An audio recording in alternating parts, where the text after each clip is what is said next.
Hi, everybody. Jim Davis, along with the Buckeye Boy. It's the Dugout. Of course, we're from the Jim Davis Show, weekday mornings, 7 to 10 on the team. Colorado Sports Leader. Super Bowl 53 is in the books. The Patriots win again. The ratings were down for the Super Bowl. It's because the game sucked. I tended to think it was a really good defensive football game, but let's be honest, there are a lot of people who felt like it sucked. And halftime show wasn't great. Sucked. Commercials weren't great. Sucked. But I will say this is a painful thing for me to say, being a Broncos fan. Tom Brady and the Patriots, damn them.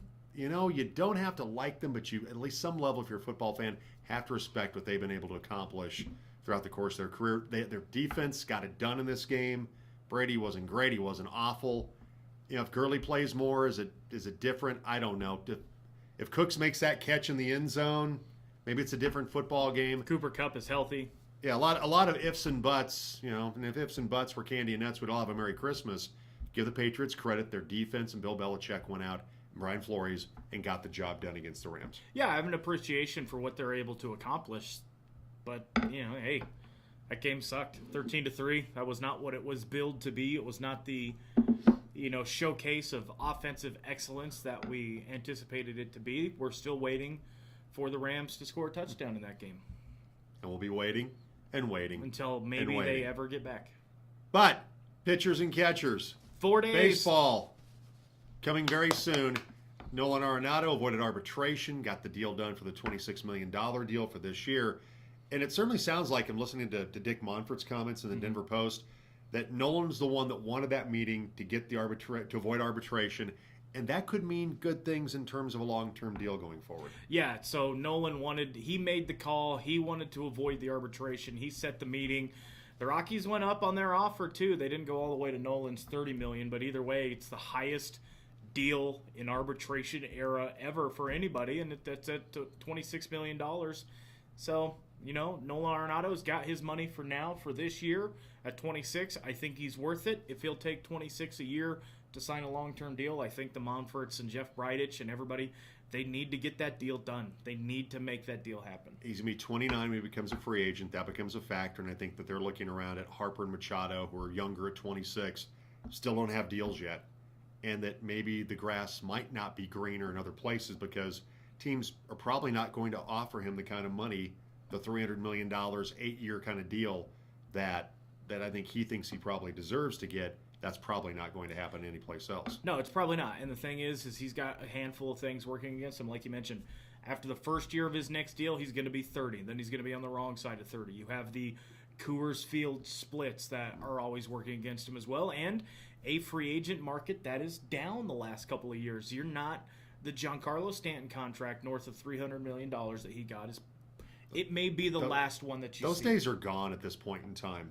And we've seen the last 2 years how teams have really they have a hard line on what they're going to be willing to spend on players. And that's why Machado and Harper, who we thought would be snapped up in an instant, are still out there as we do this at the start of February. Also, Colorado Mesa women's basketball team. I enjoyed talking with Cindy Brandon today on our program. Boy, you think about this. She's their leading rebounder, and she's the point guard for this team. Scrappy, great defensive player. Really cool to see a local kid who left here to go to Fort Lewis and then come back, do as well as she's done, and they have been red hot. They've won 17 straight. And the Maverick men, a vastly improved team with Mike DeGeorge as the head coach, very much in the hunt for the RMAC shootout. Yeah, Sydney Brandon, the team leads the conference in assist-to-turnover ratio. She leads the team in rebounds and assists. Like you mentioned, as a point guard, it's a little weird. The men, they haven't quite gotten that, 80 minutes of basketball thing figured out just quite yet. 4 straight weekends they've split their weekend Friday, Saturday games, and they head off to Salt Lake.